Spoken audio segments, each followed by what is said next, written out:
Ok, test. Est-ce qu'on m'entend? Pour moi, le Japon, c'est vraiment quelque chose de spécial. J'y étais allé déjà il y a quelques années avec mon meilleur ami, et je sentais qu'il fallait absolument que je revienne ici.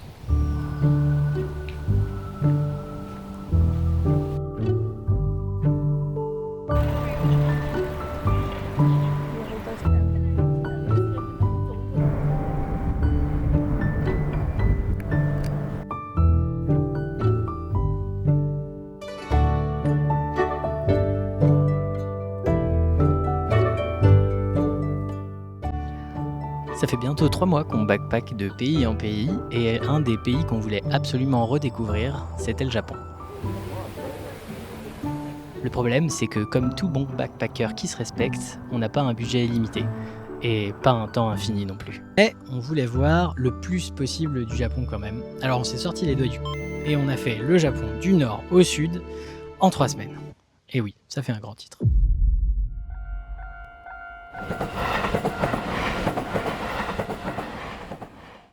Pour commencer, on est allé à Hokkaido, la partie froide et brute du Japon. Puis on est descendu de 900 km à Tokyo. On a fait un petit crochet par les Alpes japonaises. Et ensuite, on a fait, comme tout bon touriste, Kyoto. Et pour finir, Hiroshima. Pour vous offrir un résumé complet de ces 3 dernières semaines, voici les différents visages du Japon qu'on a pu découvrir.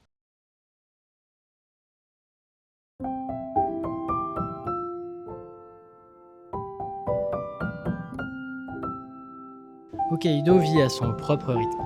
Les trains calmes au bord de la mer, les petites balades en forêt. Et les canaux d'Otaru nous ont tout de suite apaisés. Hokkaido est réputée pour sa grande couche neigeuse et ses paysages. Et franchement, elle n'a pas volé sa réputation. On s'est retrouvé au mois d'octobre sous plusieurs dizaines de centimètres de neige. C'était juste féerique.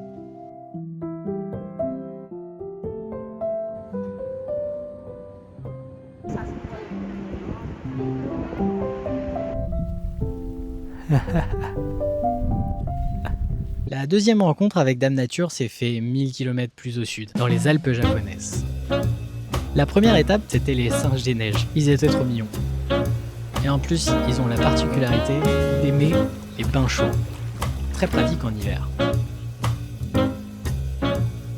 On a profité de notre passage dans les Alpes pour s'offrir les plaisirs d'un ryokan. Ouf, et voilà, on s'est pris un petit ryokan. Là, on a le kimono, les petits sièges, évidemment le futon, parce que on dort sur les futons dans les ryokans. Puis, en continuant notre route, on est arrivé au petit village de Shirakawago. Ça, c'était un vrai coup de cœur. C'est un petit village avec des toits en chaume, des ruisseaux un peu partout, un petit café avec une vue sur les rizières. On aurait pu y rester des heures. Un très très gros coup de cœur du Japon.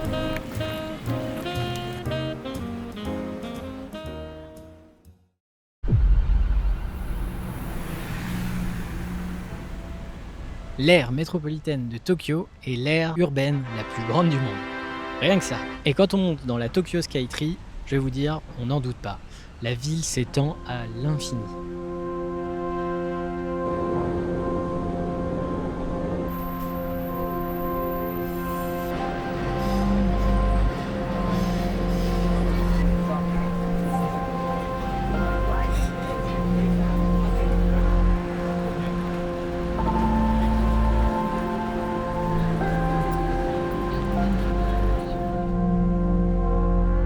On pourrait imaginer l'enfer en voyant une ville de cette taille. Et pourtant, pas du tout. Ici, les règles de politesse sont respectées. On fait la queue pour monter dans les trains, on marche d'un côté dans l'escalier, on passe pas au feu rouge, on parle pas dans les trains, c'est calme, genre on n'est pas au téléphone. Grâce à ça, à Tokyo a ses quartiers plus calmes, mais aussi ses quartiers extrêmement animés, sans pour autant qu'on se sente vraiment malmené par la vie.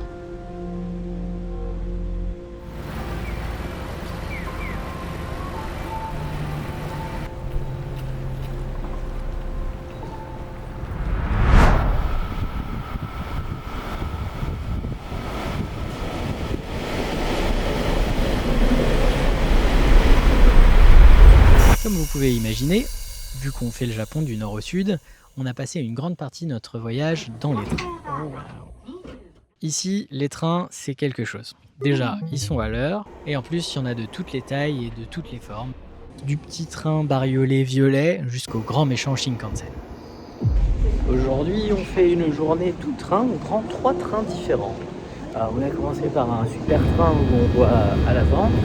Ensuite, on fait un petit Shinkansen et on finit par un tout petit train qui va jusqu'à un petit village. Ça va être très stylé. Ici, les trains sont restés un peu old school. On glisse les billets dans les machines, des fois ils sont juste tamponnés.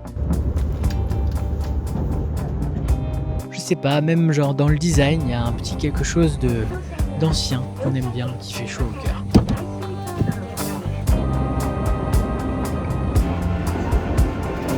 Il y a tellement de gares et de trains différents ici qu'on peut collectionner ce qu'on appelle des Ekistamps. Ce sont des petits tampons qu'on va retrouver dans les gares et qu'on peut mettre dans son carnet.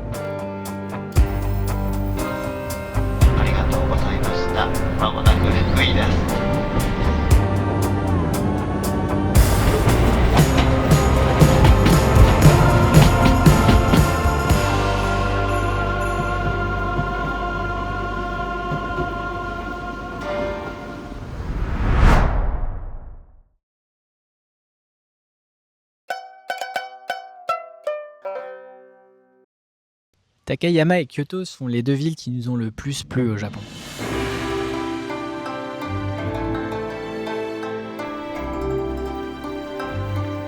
On y flâne tranquillement dans les quartiers historiques avec leurs devantures en bois, leurs petits bonsaïs et les devantures qui ont tout un petit noren. Ces quartiers donnent vraiment l'impression d'être plongé dans le Japon de l'ancien temps, quoi. C'est tellement beau, tellement agréable.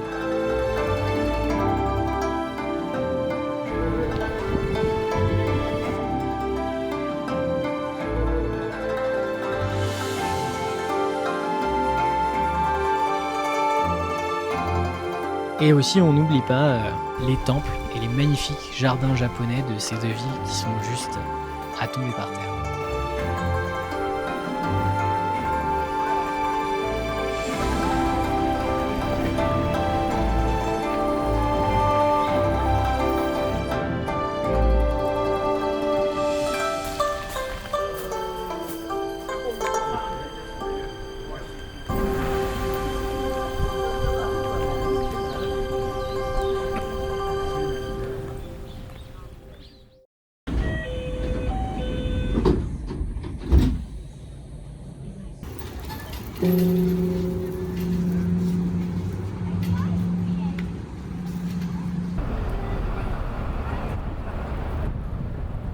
Pour finir en beauté le Japon, on est allé sur la petite île de Miyajima. Mais si, vous voyez, c'est celle où il y a cette immense torii.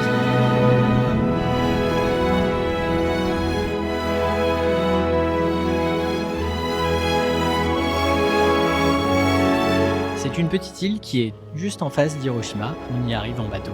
On s'y balade tranquillement, on peut aller dans les temples et observer ce magnifique torii.